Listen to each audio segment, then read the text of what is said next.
Okay, Assalamualaikum warahmatullahi wabarakatuh. Good evening, Mrs. Ellie and dear friends who are watching this video. We are from Group 1 in British Culture and Society course taught by Mrs. Ellie. And here we are going to explain about the country Wales, specifically explaining the condition, the people, and the culture of Wales itself. But before that, allows us to introduce ourselves first. My name is M. Azra Putra with the student number of 2411113. And my name is Wayu Saputra with MPM 24111-018. And my name Faridan Yahya with student number is 24111-008. Alright, so just like I said, there will be several explanations that we will explain, like from the history, the culture, the tradition, and more about the Wales itself. So the first introduction will be explained by my friend Ridan. So Ridan, you are please. Okay, Azra. First of all, let me start by introducing Wales. Wales is one of the 4 countries that from the United Kingdoms, along with there are England, Scotland, and Northern Ireland. It's located in the western part of Great Britain, right next to England. The capital city of Wales is Cardiff, which is not only the political center but also the biggest city in the country. The total population of Wales is about 3 million people. Interestingly, Wales has 2 official languages, English and Welsh. If you visit there, you will see road signs, place names, and even government website written in both languages. This shows how important language is to Wales' identity. The country itself is famous for its natural beauty. There are mountains, green village, and stunning coastlines. One of its most popular natural attractions in Snowdonia National Park, home to the highest mountains in Wales.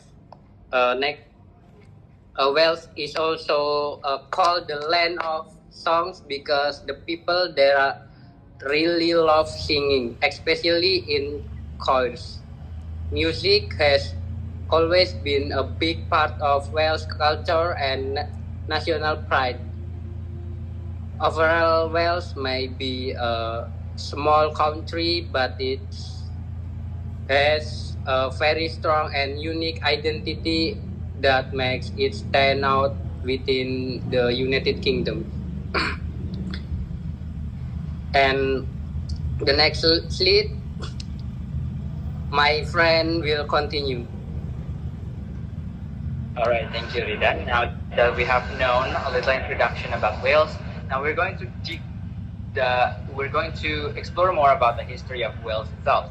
So I here will explain about the brief history of Wales. I divided into 2 parts: Wales before the Norman Conquest and Wales in the Middle Ages. Starting from the first part, Wales before the Norman Conquest. So the country Wales itself was made up of several Celtic kingdoms, including Gwynedd, Powys, and Dilbarth, that operated fairly and independently. And after the Roman left, Welsh society was often under pressure from neighboring Anglo-Saxons and later from several new forces. One strong ruler at that time was Gruffydd ap Llywelyn, even for a time united much of Wales. And the culture at that time included its own language, the Brittonic or the Brythonic, and traditions with local kings and chieftains exercising authority in their own lands. And the second part is Wales in the Middle Ages. So after the Norman conquest of England in 1066, Norman lords pushed into Wales, especially the south and along the border or the marches. Welsh kingdoms responded with some reclaiming territory and asserting power. By the 12th and 13th centuries, the country Wales faced both internal and also external pressures. There was a clear divide between the area of Welsh rule and the area under Norman or English influence. The titles of Welsh rulers changed from king to prince. And the third one is the culture, the law, and the church were also changing. The Welsh rulers encouraged scholarships and literature. The Welsh church was reorganized under bishoprics, and the Norman or the English influence becoming increasing at the time. And the next material will be explained by my friend. Okay, next slide, please. Okay. Now I would like to talk about the origin or native people of Wales. The early known people who lived in Wales were Celtic tribes called the Brittonic Celts. They arrived in the British Iceland 2000 of years ago during the Iron Age. These tribes were a part of the large Celtic culture that spread across much of Europe at the time.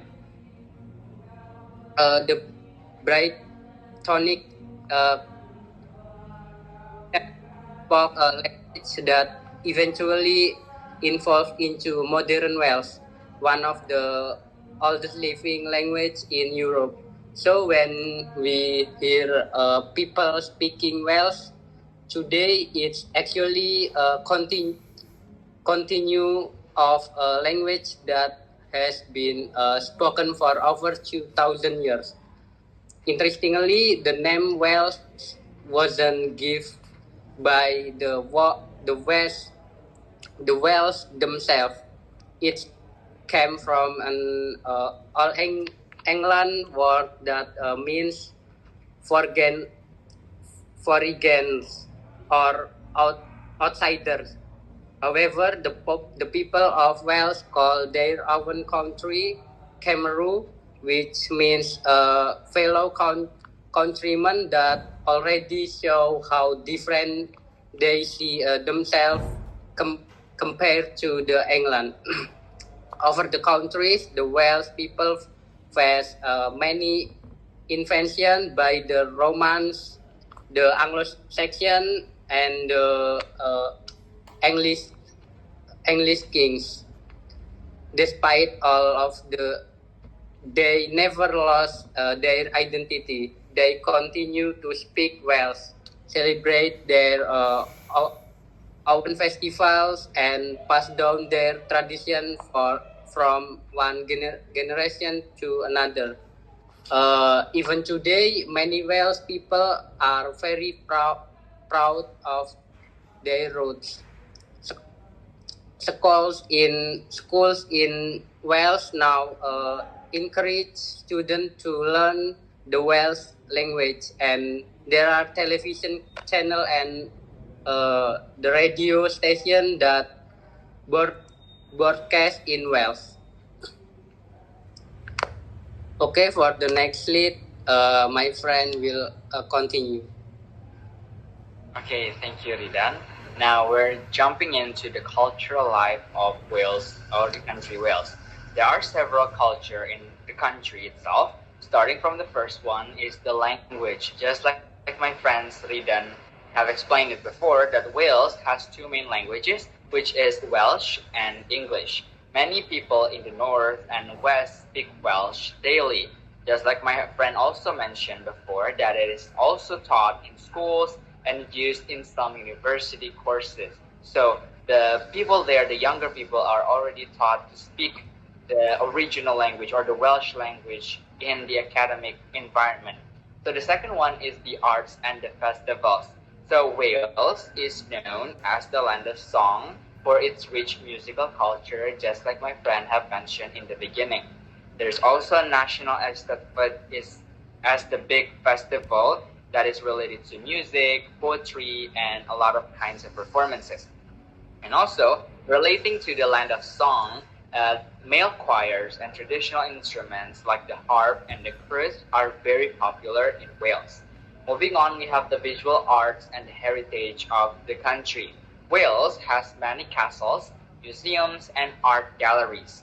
Some of the castles that they have or are popular there are the Cardiff Castle and the Conwy Castle as their famous or popular landmarks. Its history includes Celtic, Roman, and industrial periods. Now, moving on to the fourth one, we have foods and traditions. The traditional dishes they have in Wales include cawl, which is a lamb soup, Welsh cakes, bara brith or fruit bread, and laver bread or like a seaweed with oats. And there in Wales, there are many towns that host festive swims in cold seas during Christmas and also New Year. And lastly, we have arts and festivals in Wales.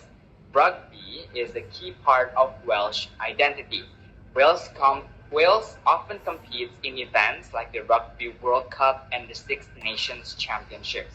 As you can see below, there are several pictures that I have input related to the examples that I told you about the culture of Wales. Starting from the left one is the big national festival that includes music, poetry, and other performances. And then we have the two castles, the Cardiff and the Conwy castles. Moving to the fourth picture, we have the bara brith or the fruit bread. And lastly, we have the one of the team that they have, one of their rugby or popular rugby team in Wales. Now, moving to the next explanation, which will be explained by my friend. Okay, so Welsh tradition come from Celtic and Christian culture. They are very rich and full of unique folklore and seasonal festivals that are still kept today. So, one famous tradition is Waiplegane, a Christmas morning service. There is also Stroselyn, an old tradition that no longer exists. In this custom, young men used to gently hit young women with holy branches for good luck. People also have the wren tradition, where they catch or carry a small bird called a wren to bring a good fortune in the new year. Next slide, please.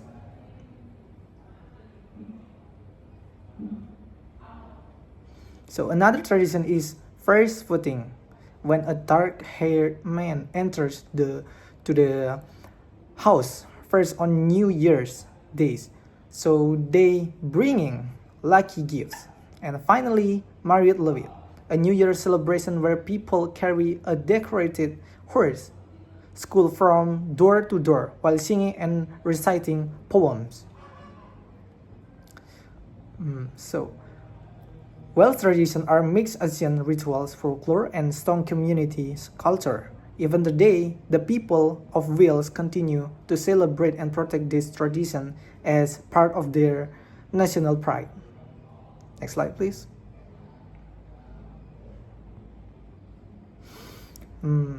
Okay, Wales has a maritime climate influenced by the Atlantic Ocean.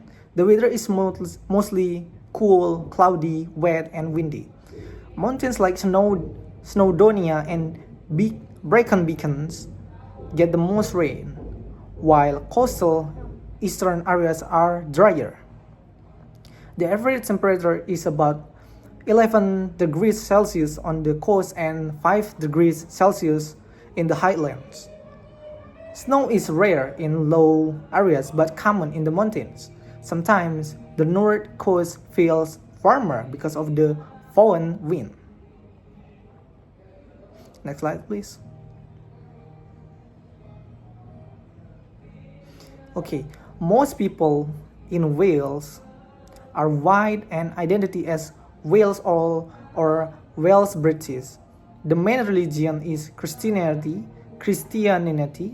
but there are small Muslim, Hindu, and Buddhist communities.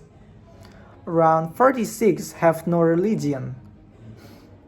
Welsh culture is known for art, music, and folklore. So, Wales has a mild climate and a strong cultural identity. Its people keep their language, tradition, and history alive in daily life. That's all from me. Thank you.